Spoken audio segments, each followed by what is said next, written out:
what I call Matt's marvelous engineering miracle. This is a system that he set up on his own. Him and Caro. He designed it, Caro built it, and they came up with it, and it works. And that's just the amazing thing to me. I doubted it. Starts out with 2 grow beds in the ground.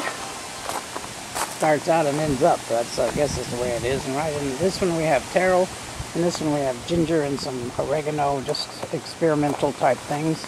This has a bell siphon over here, and over on the other side, it's just a pipe that water runs back to our 18-gallon sump tank here. This is where the pump is housed, believe it or not. Water comes out of 4 openings, 2 bell siphons, and 2 areas where it just runs back. It is pumped from here up to the high area, along all the way to the end down to the blue barrel. What we see here is the pump, and the other line is air from the blower. Here we have cucumbers, which we've been harvesting cucumbers almost every day. We have a patio-sized tomato. We have oregano.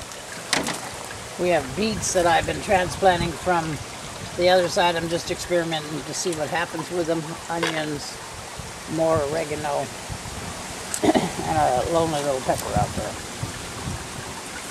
This is the tank, the top of the IBS, or IBC, whatever the number letters are, my tank. The tank is on the bottom. The gravel bed is on the top with a bell siphon. And the pump, as I said, goes up, then it comes down to here, and it goes 2 ways.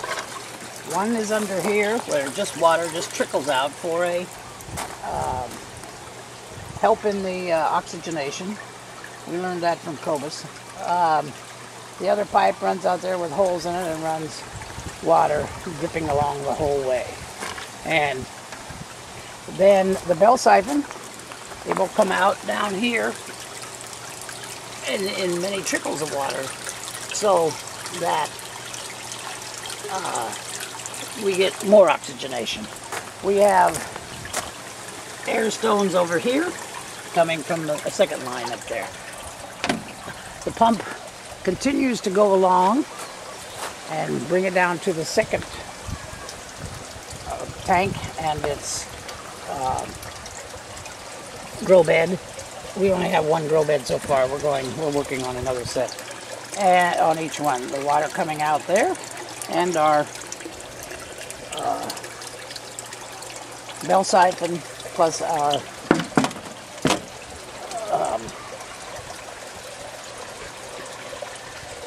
air stones. Here we have, this is where I originally put up the beets, so I'm having to move them. Oregano, cucumbers, nice sized cucumber up there. I don't want to put it upside down, I will look like an idiot. Cucumber up there. This one we shouted when it reached the top. We got a little powdery mildew here, which is due to the season. Here we have some pole beans. I don't like their fragileness much more. I don't know, the pole beans are always that way. This cucumber doesn't look so well, but that's life. We have a white eggplant here, another eggplant there, and cucumber and a bean.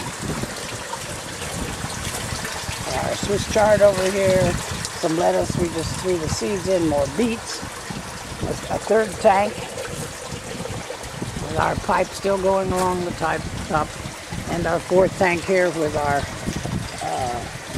more eggplants.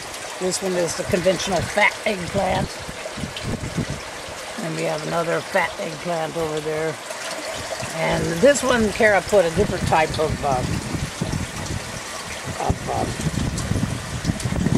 water situation that water is being sprinkled more out. We're just trying to see which would work. There is another patio tomato, a determinate tomato, and Sylvia, and another eggplant, which I'm not sure. I'm hoping we're going to get a Waimanalo green here pretty soon, because I thought I made some green ones, but I don't.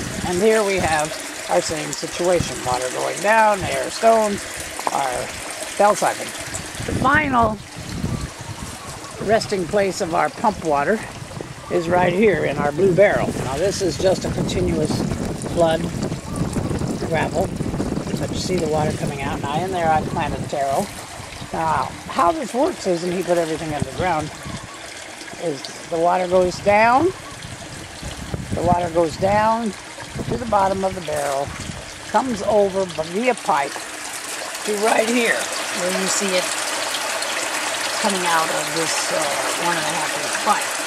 Okay, the fish are on there. I think you can see it, but there. Not too many fish at this moment. But there's another source of oxygenation and the water come out. Then he put them just a certain amount of inches down, and you'll see the water comes from there over to here, the second one. If you can see it down there, there is a hole, and there's, I believe it's 1.5 or 2-inch hole, where the water goes next to the next tank, which is over here, and here it's flooding here. The volume is a little more over here. There's fish in the bottom there. We only have about 20 fish in here. We even got a rose back there. I'm still waiting for my green eggplants. And this one here, which is down a ways, has the same situation with water coming out. All right, that is the whole system. Then the water goes from this final one via 2 holes, 2 1.5-inch holes, out to these grow beds, where I said there is a bell siphon and 2 other pipes where water flows back. And Matt figured this out engineeringly. He ordered the right size pump, and I went out and bought it. And we are having our Matt's marvelous engineering miracle. What I want to do is get this video to him so he can see how well it's working. The first obstacle we had is he didn't put any covering over the holes, and the fish ran themselves into the pipes into this, and we had to pull it out. But we lost about 6 fish that way. But you know, those are the kind of things. Matt was not into aquaponics before he arrived here as a woofer. He was a civil engineer walking around the world with his girlfriend, and so he built this. He fell in love with aquaponics. He worked here 10 weeks and built this with spare parts. $25 these guys, the tanks, you know, a little bit for the piping, but I had a lot of piping due to my previous aquaculture stuff, so he was able to use a lot of that. We had to buy some through the bulkhead fixtures. But basically, and the lattice work we had laying around here from something we didn't finish off. So basically, he made it very, very cheaply. I'll have to sit down one day and figure out the cost, but I doubt if there's $500 in the whole mess. Well, it's just one pump. It isn't 4 pumps like I'd have on regular things, so it's just one pump. So no, probably 400 would hit it good.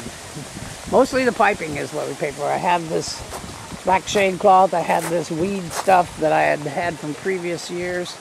So it was all put on there, put on the ties. And there's some things that I wouldn't do again, is like put the things on top, the grow beds on top, because they